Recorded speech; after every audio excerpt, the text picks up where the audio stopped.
This is video 9 in which we are going to learn the structure of ATP.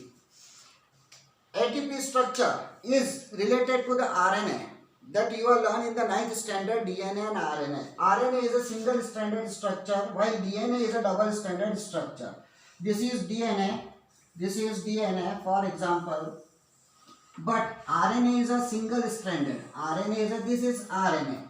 I am carrying and showing the chemical nature of RNA. In this complete unit which is the base unit, it is called nucleotide. This is RNA nucleotide. RNA nucleotide contains, why it is called RNA nucleotide? Because it depends on the nitrogen bases. How many types of nitrogen bases in RNA? Nitrogen bases, N bases, they are 4 types: adenine, guanine, cytosine and uracil. This uracil in DNA, if it is DNA then thymine is present, but in RNA there is uracil. Now this adenine, the nucleotide, the name of the nucleotide, it is cytosine nucleotide, it is uracil nucleotide, this is adenine nucleotide. Then after, another structure which we see, that is nucleoside. Nucleoside is what? This structure is made up of only 2 elements, that is sugar and nitrogen base. Here the nitrogen base is adenine. Hence it is called this structure. If I take A plus S, this sugar is what? RNA sugar. Sugar is RNA. Then it is called adenosine. Then it is called adenine nucleoside. It is nucleoside. It is not tide, because when phosphate is attached, then only it is called tide. But what is side? When phosphate is not attached, then it is called nucleoside. Now the ATP is having the same structure, that is adenine, which is a purine. In 9th standard, purine and pyrimidine we have learned. So it is adenine, nitrogen base, it is purine. It is having double ring structure. Now it is attached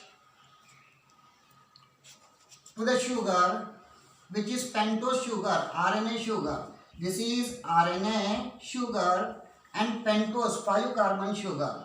This structure is called adenine. This is adenine and RNA sugar. This is RNA sugar. This is called nucleoside. So I will write here adenine.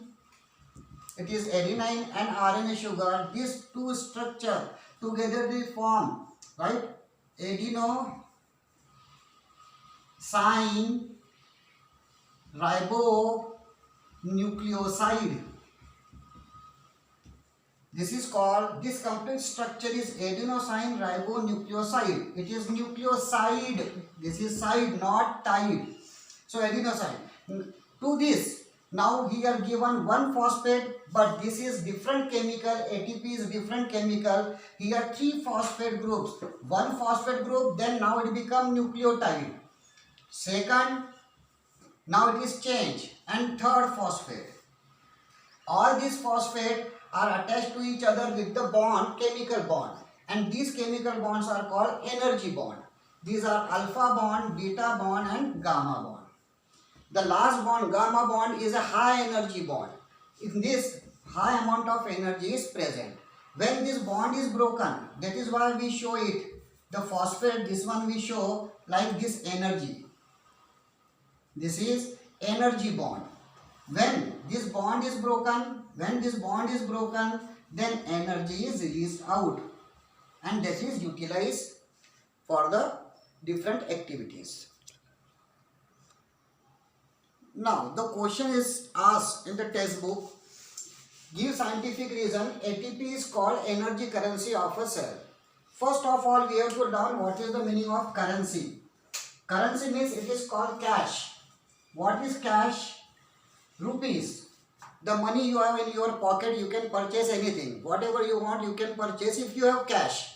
That much amount of cash is there.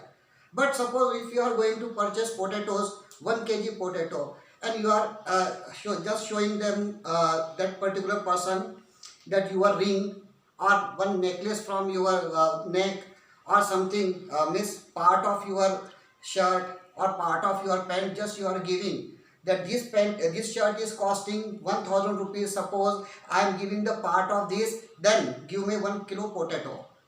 This will not do because this is not cash. Yes, it has value in the form of money. It has value because this shirt is of 800 or 1000 rupees. It is having some cost, but it is not a cash. So currency means the cash which you can spend anytime. Hence our body also requires such a cash where anywhere that cash can be utilized, means that energy can be utilized. For example, if we eat every day, we take food. In our digestive system, we digest it, right? Food is what? Food is energy. But it is not called currency because this food has to be broken, then taken inside, and then it has to be transported to the cell, different cell, and then after this particular cell, right, here glucose will enter, and then after ultimately ATP will produce, and then ATP is utilized in the cell. So in a cell, that ATP is utilized. Any other energy cannot be utilized for any process in our body. The only and only form of energy, that is ATP only. We cannot, organism cannot use any other type of energy. We convert all other type of energy like carbohydrate, proteins, fats ultimately into ATP. And this ATP can be utilized, any other cannot be utilized. Hence, ATP is called energy currency of a cell.